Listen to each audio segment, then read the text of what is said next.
Hello, everyone, and welcome to another episode of Fertility Docs Uncensored.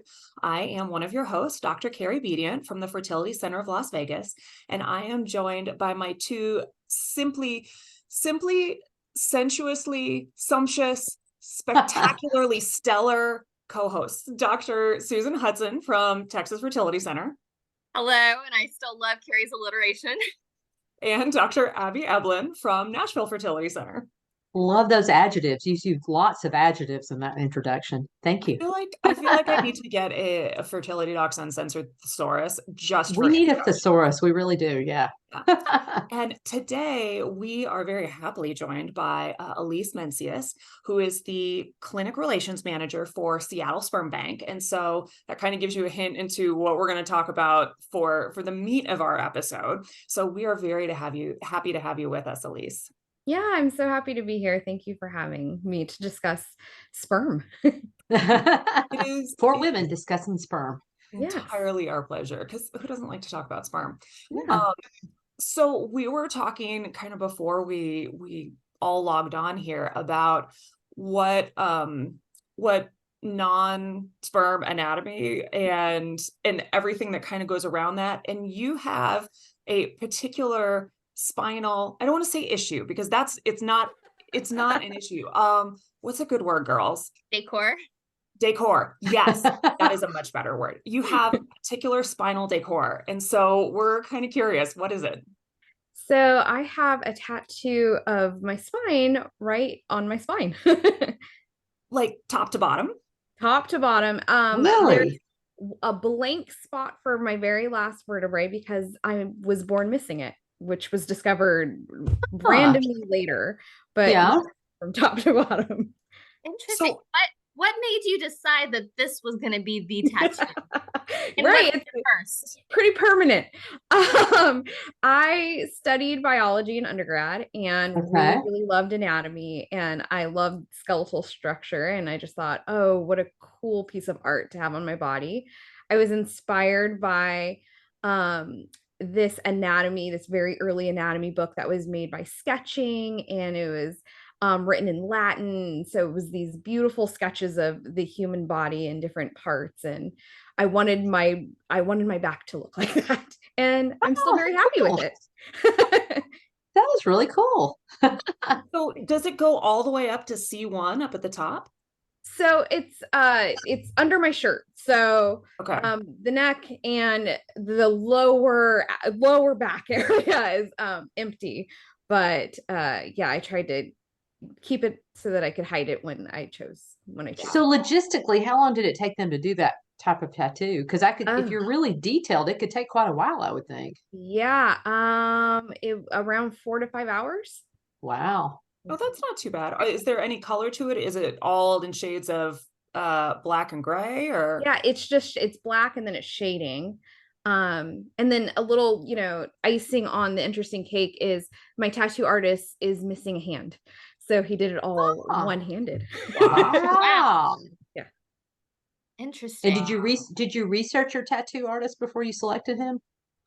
Very mildly. So there was only a couple of shops where I grew up, and one had a better reputation than the other. I went in and I checked, I asked them about how they sterilize and how they keep things clean and how it all works.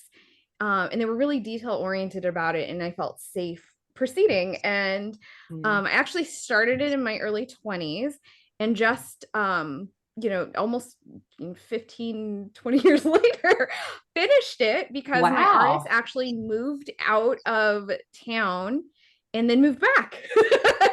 Wow. Did he go, oh, yeah, for you, the girl? He absolutely remembered me. I'm sure. Wonderful. He's wonderful. In the meantime, he got married, had some kids. I got married. It was like we all moved on with life. We all had life. So it was cool to reconnect with him and get it wrapped up. That's awesome. Neat. That's neat. Any future tattoos of any other bony structures in your body or anything? Or I want to continue with it. I want to continue getting maybe on my arm, maybe on my leg, a few more bony areas, kind of stick with the theme. There you go. Yeah. That's very cool. That's very cool. All right, Susan, do we have a question today? We do. All right. Our question today, I picked a sperm related question. My husband's 51 and had a vasectomy 10 plus years ago. We knew going into pregnancy together, we would need to use IVF, PISA, TESI. He had been on testosterone shots for inflammation, energy, mood for about 3 years. To start IVF, they took him off T for 2 months. His testosterone level plummeted to 230 and was miserable. They let him go back on the T shots and added low dose HCG. 4 months later, he had a PISA TESI and they found 0 sperm. It was suggested we look at donor sperm or adoption. We didn't take that as an answer. After Reignited Hope, we took him off testosterone 100% in August, and it was 724 at that time. He is now taking 50 milligrams of Clomid every day, dropped to 202 in September, and October 369. We were encouraged to see the increase. How long would you wait to try another PISA TESI? And she does not say what her age is. So the life cycle of sperm production is just shy of about 3 months. And so 3 months would be the absolute minimum that I would wait. And some of the urologists advocate going like Even 2 longer. full cycles, so that you've got more time to build everything up, because it's not just on day 1 of stopping testosterone that everything is going to kick back in. You have to assume there's going to be some extra time. So I would say at least 4 months, probably closer to 6. I recently heard something that some urologists are even advocating up to a year. You can still see a difference. Yeah. So it's almost like when women take Depo-Provera, it's something strong and it shuts the whole system down, and it sometimes just takes a while. You know, I think it is reassuring that you're seeing a rise in his endogenous testosterone level. But you know, it sounds like this is kind of really your focus. I think it's fine to potentially even, you know, at 6 months try, but also know that you may want to hold out for another 3 to 6 months beyond that, depending on the female age involved, because we know that that can be a major factor as well. Yeah. And just as a side note, I was going to say, I had a patient once who went the Clomid route. He had not had a vasectomy, but he had been on testosterone for a long time. He went the Clomid route, then he did HCG for 6 months to a year, and I wasn't real optimistic. And then we put him on FSH, and he was on a really, really low dose, 3 days a week. 6 months after that, he had some sperm, and we were able to freeze sperm, and ultimately his wife was able to get pregnant with his sperm and IVF. We had a patient where sometimes it's helpful if you have the eggs out already. And so we had her eggs out because he was in the midst of cancer treatment. And so because of her age, we got out as much as we could. And then after he finished treatment and had plenty of time to resume sperm production, and he'd also had a vasectomy to complicate things. But sometimes that can be really helpful because it takes the pressure off, because you just know once you have sperm, you'll then thaw the eggs and you'll go from there. So a couple different ways you can handle it, but good luck. I hope it works. All right. So today, continuing on the theme of sperm, we have Alyse with us, which is fantastic because it's very helpful to talk to the other people within the fertility industry, because everybody thinks about the fertility clinics, and yes, we do, we're very heavily involved in all of it, but nobody does this alone. And so there is a huge industry surrounding this, of the people who make the medications, who help find other parts and pieces of this puzzle, and sperm donors are a huge part of that. So we are very grateful that you are here to talk to us today. And the big pressing question that all of us want to know, because our patients want to know, is where do these guys come from? That's a great question. So we have 5 different lab locations where donors can come visit us, and they're all next to big universities. They're all next to med schools. So a lot of our donors actually do just come from campuses because they're students. The other places they come from is just the local city that they're in. So we've got Seattle Sperm Bank, obviously in the Seattle area. We also have another lab in Bellevue, Washington. We're in San Diego, California. We are in Denver, Colorado. So in Phoenix, Arizona. So out of all of those areas, that is where these donors are coming from. And how do you guys advertise? Do you use TikTok? Do you use Facebook? How do you get the donors in? Flyers in the bathroom. Yeah, I Oh was my gonna say, are goodness. flyers in the bathroom? All of it. We try everything. So yes, we have put not flyers, but like clings on the mirror in the bathrooms. And like, so because sometimes this is something, you know, guys don't want to go up in the middle of campus and be caught reading about this. Sometimes they feel a little shy about it. It's a little awkward in the beginning. Yeah. So the bathroom's a nice, you know, even inside the stalls, it's a nice safe space where they can take a picture of it and go look it up later and feel more confident about this. So yes, all over campus. Sidewalk chalk. We have some artists on our team who will decorate the sidewalks with, you can help a family and this is why, and we need you, and come by and see us. Other things we do is, yes, we're on social media. We have some great team members who are very fun on TikTok and informative about what it looks like from the lab side, you know, and really kind of take away that pressure off that first visit, especially, you know, this is what the lab looks like, and it's like a medical office, and this is what you should expect when walking through the doors, kind of take the pressure off the whole situation. So what kinds of questions do the guys ask when they walk in? Because, if I think of a 20-something, 30-something-year-old guy, they probably don't know much about reproduction, infertility. That's not probably been their big focus. It's been preventing it probably. And so what kinds of questions do they have? And are they do they understand kind of what the whole process is, or they just kind of come in and they have no idea usually? It's a huge range. So we do have some guys who come in and they're very familiar with it because they have a friend or a family member who've gone through this. We do have donors who are they're donor conceived themselves. So some guys come in and they're very familiar with the process, and it's just really interesting for them to see it from the donor perspective. And then there's other guys who come in and who, you know, I've donated blood. How similar is this? And what does this look like? And so we have to get into with everyone the details of the responsibility of this kind of donation. Sometimes it's logistics, you know, it's I'm almost done with school, you know, can I just donate for the next month or so? And, you know, so we have to explain the time commitment involved and what this realistically looks like for their life. And we have to talk about their family medical history. We talk about their personal medical history.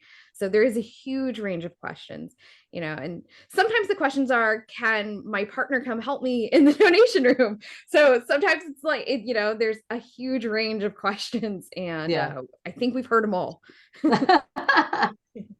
Do donors come in and kind of want to know more information about who may be selecting them? Yeah, so we're very transparent about this goes to help all different kinds of families, you know, single moms by choice. We see LGBTQ families, and we see, you know, everyone, you know, there's a representative from all kinds of family groups and backgrounds who rely on donor sperm to make families. And so we really express that you don't get to select ahead of time. You don't get to know who they are, and they don't get to reach out to them.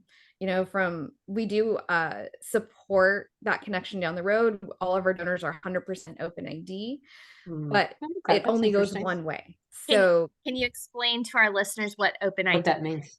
Yeah. So every single one of our donors has to agree with at least one form of contact with any donor conceived adult. So after any donor conceived children reach the age of 18, they can come back to us and request to be connected with their donor. But it works only one way. So only the donor conceived adult can request that access. So the donors sort of are in waiting. How do you stay in touch with donors for decades? Yeah. We send out a questionnaire to them annually, and we ask them for all their personal health updates and their family's health updates, because maybe they, you know, someone got a cancer diagnosis in the past year, and that could be really important to somebody who's genetically related to them. And it works really well. Sometimes we get reports like, oh, I broke my leg in this past year, and we're like, oh, I'm so sorry. But that doesn't affect anyone. That's okay. Anyone who's genetically related to you. But yeah, so the guys are really great about making sure we're in touch, and we make sure we have their contact information, and just know all about them, as as time goes on. How So, many people, go ahead. oh, sometimes people are wondering about when they are, maybe they've already conceived a child with a donor. What's the likelihood of a donor who doesn't have extra sperm, or they didn't buy enough sperm the first time around, to get them to potentially collect again? Yeah, that's always a really tough situation. We will always ask. We will always reach out and find out if that donor is willing to join the program again. And sometimes it just doesn't work if they don't live near the lab. Donors have to donate in person, but they can donate at any of those labs. So we have seen donors move from one city, and they happen to move to another city where we're at, and they can continue donating. And we have been successful with asking guys to come back to the program after they've retired or left the program for, took a break or for whatever reason. I think something else that really benefits is when we start getting close to the end of our donor reserves, we get low on inventory, or we get close to our family limits, we then remove that donor from the website and make them siblings only. So if a family's looking for a particular donor and they just don't have that inventory, or I used him in the past, it's always great to give us a call and find out if we actually do have some and it's just not on the website anymore. How are you able to help with diversity of donors? Because I know that's actually been in the news lately about how, certain women of certain ethnicities just can't find donors that really kind of match what they want. In what ways do you try and help get donors in that will meet the needs of those kind of patients? Yeah, that's actually a big one. Finding Black donors is probably the biggest Uh-huh. in diversity when we're looking for so we get asked that a lot. And one thing we do is we're very aware of it. And when we're looking for donors, we make sure our posters have Black men on them, but Huh. also men of all different ethnicities, so that when someone's looking, and they see that poster, they feel represented and they know that, yes, you're someone we're looking for. Another thing is to make sure we're not just looking for donors inside rock climbing gyms, but also boxing gyms and different kind of gyms where we Yeah. see, we ask all the organizations on campus, and sometimes they're very specific ethnicity, like the African American student organizations, and Uh-huh. ask them specifically, hey, we're looking for donors. Are we permitted to come talk to your group and talk about, and we'll talk about the education aspect of it. They get to know about a lot about their own sexual health, a lot about their own fertility, something they're probably not thinking about. They get a full genetic carrier screening done. Mhm. And then they help out families who are looking for them. I know I was at an event at a gym, and uh, a gentleman came up to me, and he was shorter, and he was just like, "Oh, no one's looking for me, no worries." And I stopped him, and I was like, no, there is no height restriction, there's no ethnicity restriction. So a lot of it is like really, really pushing like that conversation piece, that these are the families that are looking for you. They're not looking for someone who's out of a book of models, or there's not Yeah. one specific type of family who's looking for one specific type of. So a lot of our outreach surrounds education and highlighting the importance of this type of donation and the need. So when we Uh-huh. see those articles come out, like New York Times and Washington Post, it's so great to be a part of that, because then it creates this conversation around it. It raises the awareness. We Mhm. see an increase in donor applications. We see men come to us and say, I had no idea there was a shortage. I had no Hmm. idea that somebody was looking for me. And so we keep trying new things, and not one thing is going to fix it. And we're very aware of that. So we keep trying new things, open up labs in new locations. Denver's our newest market, and we've had really good success there so far. We've been open there for a couple months. That's awesome. Yeah. You had mentioned family limits. Can you address that? What exactly is that? Yeah, so we currently have family limits of 25 families per donor. So as soon as a donor gets to that point in the US, um, that's where we cut it off. It's different for different countries, and we follow whatever local regulations ask us to. That Here, is there that isn't. standard, or is it just what y'all happen to do? Yeah, that's a recommendation from ASRM. So we're following what they say because they do a good job at providing guidelines and recommendations. We Not a agree. really good reason to go against them. What happens with the guy's sex life as they're going through this? Like, are they allowed to have one? Are they, do you have to minimize it? Like, how does that work? That's such a great question. And that is something that our donors come and ask us. Yeah, I have a partner. How does this work? So they do have to be abstinent for 48 hours before donation. So that's one aspect. So they have to kind of schedule it. And we've interviewed guys anonymously so that they can hear from other ones in the program how it works. And what they've said is it's very easy to schedule around, because you can always go to a donation during the day and have a date night later that night. Or we're very flexible with scheduling. So maybe they planned to come in today and they were just like, oh, I'm not going to make it in because a date night has been scheduled. So maybe a date lunch. And so they don't make it in. And that's fine because we're open multiple days, during the week. But we have seen men try to come in without that abstinence piece, and we then have to then let them know, we can tell your sperm counts are down, and that is really important. So it's just a little bit of scheduling around their schedule. The other part of it is we do routine STI testing. So we have condoms in our labs. We really encourage them to be safe when they are out there and make good choices, not just for their own personal health, but it also allows them to continue to be a donor in the program. So are they getting tested every single time they come in to give a donation?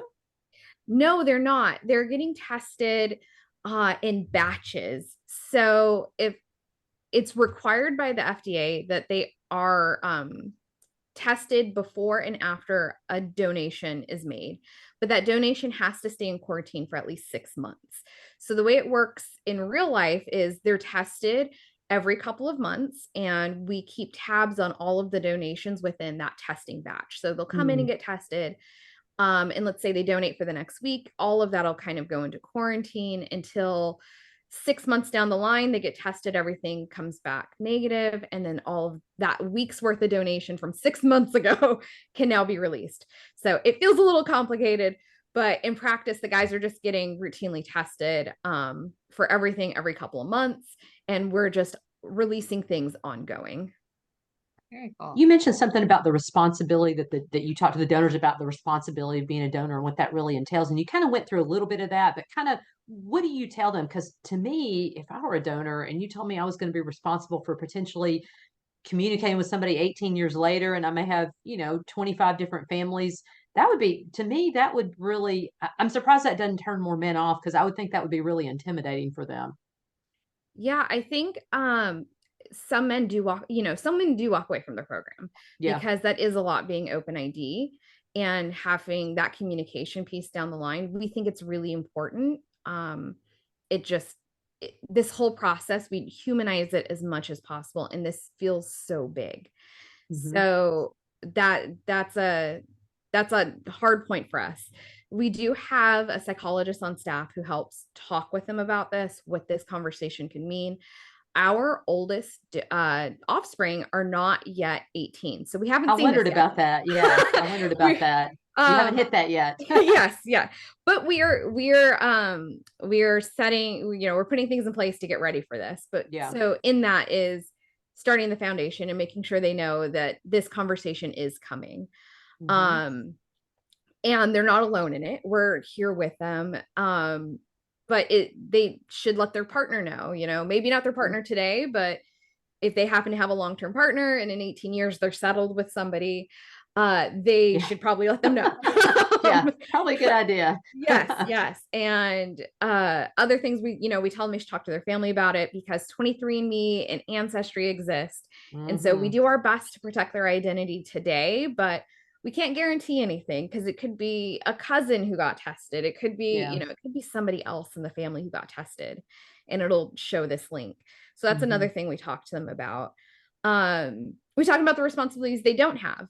They are not parents in this equation. They are donors. So we tell, we let them know you do not have any parental rights in this. And so they can take that load off. Nobody's going to come back and look for any kind of support or anything in that aspect. And Mhm. again, them having this adult conversation in 18 years takes a lot of that off their shoulders. It's two adults having a conversation about this donation. Mhm. And hopefully everyone's prepared for that Yeah. and what that looks like. So when you have someone who has been through and is a donor, either active or retired, have you ever had anybody come back and say, look, I know I donated 3 years ago. You still, like, I still see my profile up because there's still a lot. I want to pull my samples. I'm now in a relationship and she's not okay with it. And can I take my samples off the market? I want to say I've seen that one time. It's, we were very thorough. So when someone's joining the program, it can take at least a month. So there is a lot of conversation. There's a lot of time for them to think. And I haven't seen where it's already, files have already been shipped out to families. It's sort of that 6-month period before the first batch is released, Mhm. where someone stepped in and said, oh, you know what? I've thought more about this, and they've already donated. We give them the option to purchase their own vials. Mm. So, and we do our best to really prepare them for what this means, but we want everyone to be comfortable in this. I would really hate for somebody in 18 years to be like, you know what, I regretted this whole time, and I really wish that I hadn't done it. So thankfully we don't see that. And I think part of that is because we're open ID, we have to have all those upfront conversations. They're really aware of what this donation is going to turn into, and what they're contributing. Has your company always been open ID? Yes. So we've always been open ID. For a very brief moment in time within our first couple years, we were like, oh, we can have some anonymous donors, with no contact, and pretty quickly removed it. It feels like the right Mhm. thing to be doing in this space. Yeah. And never looked back. So Yeah. yeah. What's the protocol that happens when, and we see this a lot, where we'll have a couple that needs to use a donor and they will have genetic carrier screening that's done with us that looks at a panel that's, 300-400 plus genes.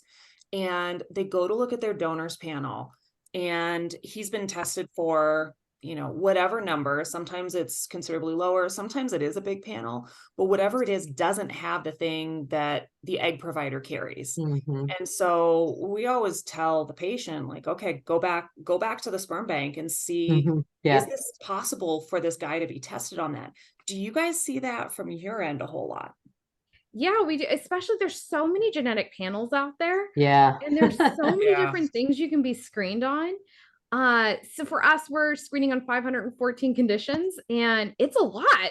And sometimes, patients are just not on the same screening panel we are. And so it could be the Mhm. same gene, but you don't know because they labeled them Yeah. differently. Yeah. We have genetic counselors on staff Oh, for good. this specific reason. Oh, that's great. I didn't know that. That's great. That's really helpful. Yeah. So they are great for this. So they reach out to our donors, and it turns out, oh, there is a missing, the egg source is a carrier for something, and we really do need to have the donor tested. We will reach out to the donor, and if they're actively donating, the next time they come by, they do a little bit of an extra blood work, and done. In a couple of weeks we have the results. Yeah. If they happen to not be actively donating, we give them a call, and they have the option of, and this is really nice, that we can mail it to their house and they can do like a spit sample. So they Yeah. can get their genetic testing that way. And the last thing that happens is sometimes guys just aren't available for any testing, or they absolutely refuse to be tested any further. More often not, they've moved out of the country. We have like a handful of guys they're doing something cool and they're not here anymore. Yeah. And so it's just not possible to get the testing done. When you're doing this genetic testing, are there any things that you're testing for that are like, even if you're only a carrier, you're not eligible? Are there any things that just kind of knock you out of the running?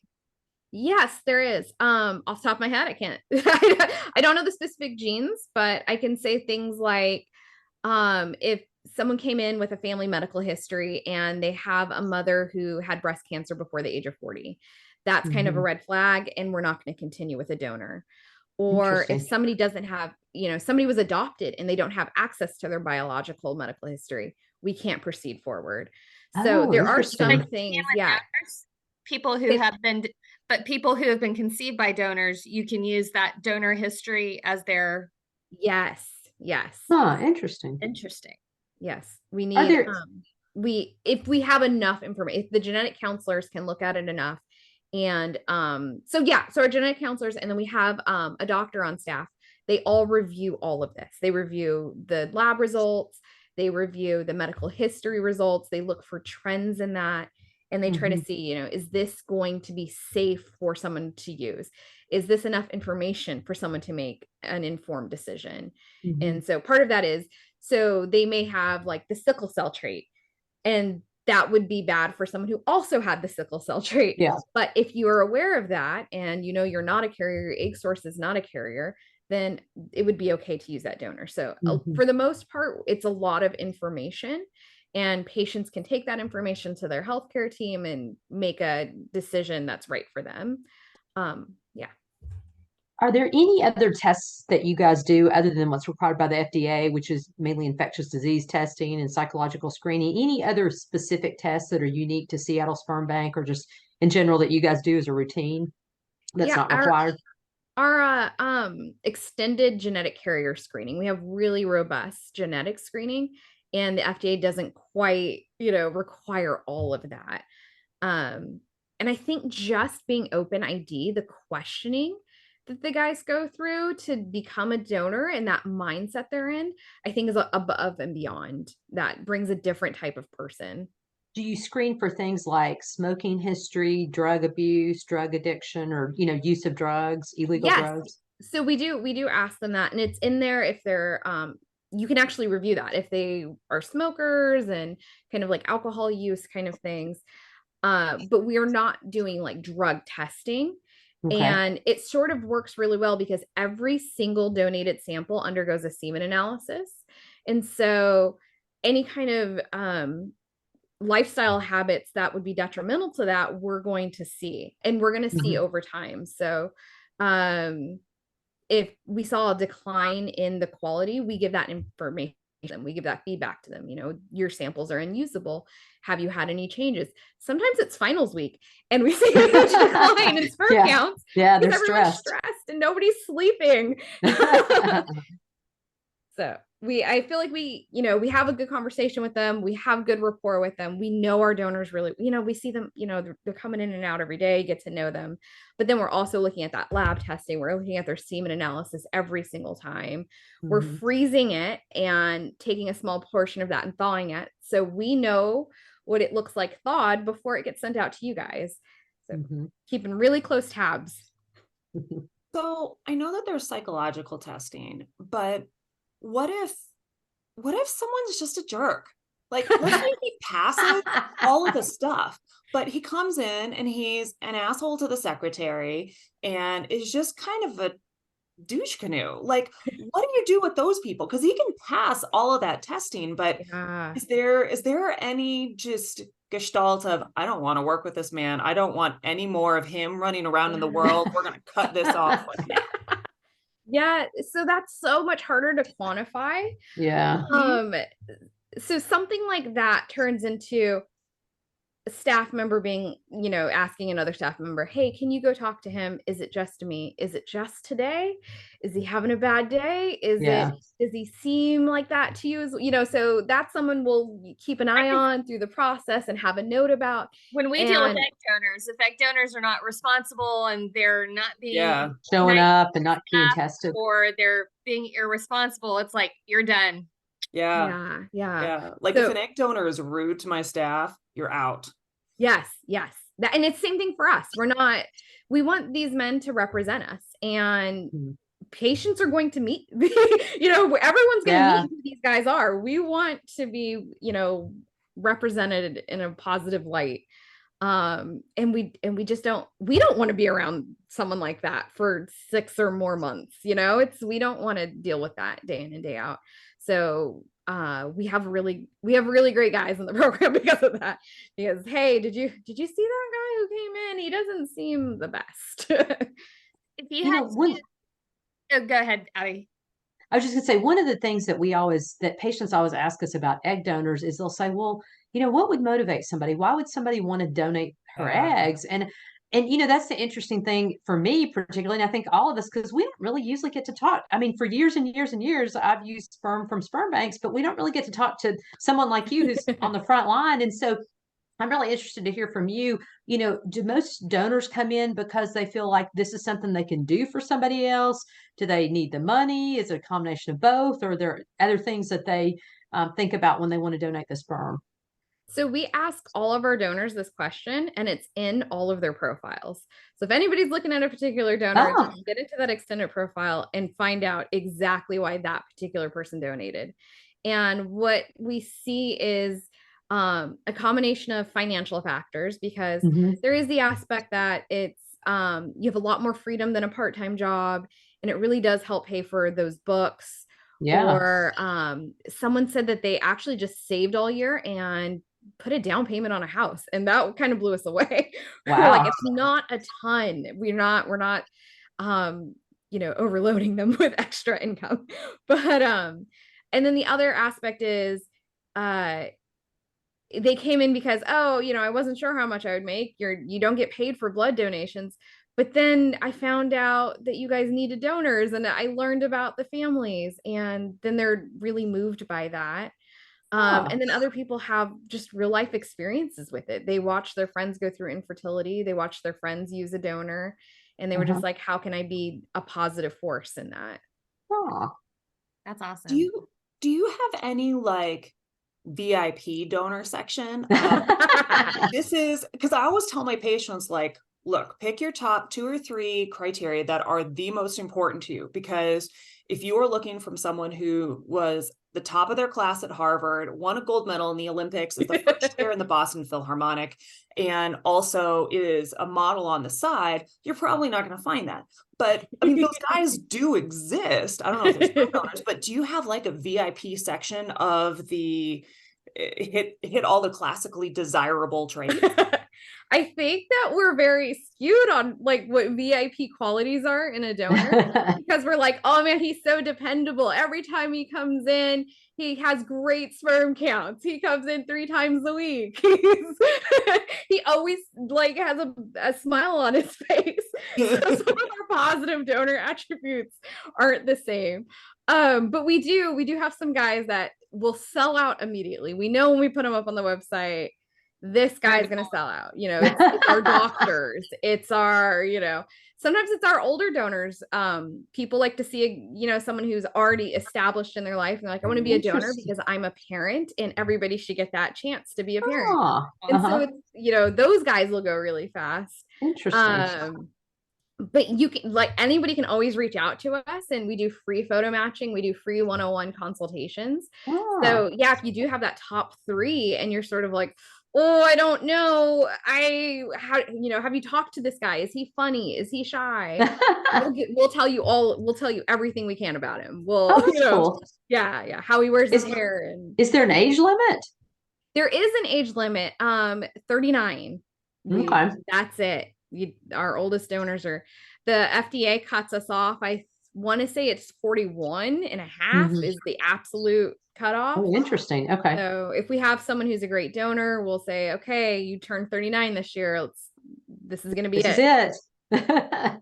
So is your sperm bank looking at any additional testing on sperm, some of the newer things that are coming out, other than just doing a semen analysis, to potentially get more reassurance that we're getting good sperm, other than these for our young, healthy guys with great family histories?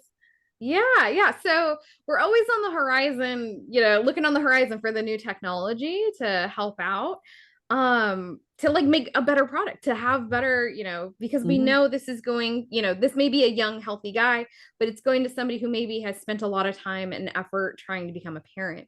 So, I'm not part of that department, but yes, we look at new papers that come out. We've been a part of research. There was a research paper done about cell phone use and, how close it is to the semen samples and heat and different things that are given off by a cell phone. Does that impact it? So we try to, we'll send samples. We'll send research samples, if somebody's reached their family limits and we have just way too many vials, or we have someone who potentially is deferred because they tested positive for something. We can use all of those as research samples. Yeah. That's great.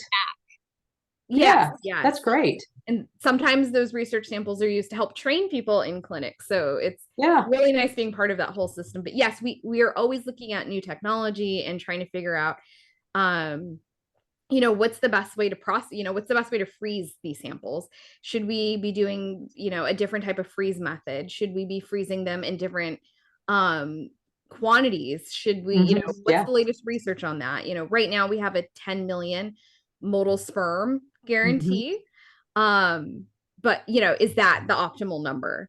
And making sure that we're providing something that is beneficial towards treatment. But even all the way down to the, the donor side, we provide them with lube in the room. And so we do testing and research on the lube that they're using and make sure that we have good products from the start to the finish. That's awesome. What lube do you give them? What brand? Oh, that is a great question. It just got switched. Oh, I know this answer. I was just in Denver. I don't know this answer. It's gone. Okay. Oh, well. It's okay. Just thought I'd ask because we get that question sometimes. You're gonna have to send that to us afterward because we're all curious because that's a common question with patients. That's a common question. Yeah. So if we have a listener who's thinking about using donor sperm for whatever reason, what would be kind of the most important message you could share with that person? Someone who's looking for a donor. I would say take a deep breath. It's this whole thing, this whole process I know is sometimes it just feels weird. It's just weird at some points. You're not alone. We're here to help you. Write down everything you're looking for in a donor and be flexible. Write down all this, I really, really want this ethnicity. That is very important to me, but it would be nice if they were also 5'11", because everyone in my family's 5'11", and it would just be so cool. Or it'd be really cool if they row. I rowed in college and rowing is really important. Write that, be flexible on some of those things, but write them down, have them there. And then Nashville, it has something to do with music usually. Oh, there you go. Yeah. And then don't be afraid to call us for if you're like, that's good. Any little thing, what kind of lube did you use in the room? I can run to the room and find out. Yes, we'll go to the room and we will look. But even like, what's his personality like and what's he like as an adult? And just, these are things, what does this jawline look like? Does it really look like this? I'm really trying to match it to my partner. I'm really trying to match it to the rest of my family's characteristics. Don't be afraid to ask us those things. Or just like, I'm scheduled for treatment next month on the 10th. When should I ship this? I have no idea how to ship this. We're here for that. That's fabulous. Thank you so much for coming to talk with us, Alyse. We are very appreciative, and we're, as the generally uncensored member, I'm very appreciative that you answer all my screwball questions. Thank you for that. So we really appreciate you coming to talk to us. I appreciate talking about sperm. It's what I do every day. I'm here. Fabulous. To our audience, thank you so much for listening. Be sure to tune in next week for more. Be sure to subscribe and leave us a review. We really appreciate those reviews. We would love to hear from you. We're on Instagram, Facebook, YouTube. So hop on by, leave us a like, leave us a review, say hi, all the things. You can also visit us on fertility.uncensored.com to submit specific questions. All questions will be answered on our Ask the Docs segment anonymously. Leave us some ideas and episode ideas. Don't hold back. We really like to hear from you. As always, this podcast is intended for entertainment and is not a substitute for medical advice from your own physician. All right. We'll talk to y'all soon. Bye-bye. Bye.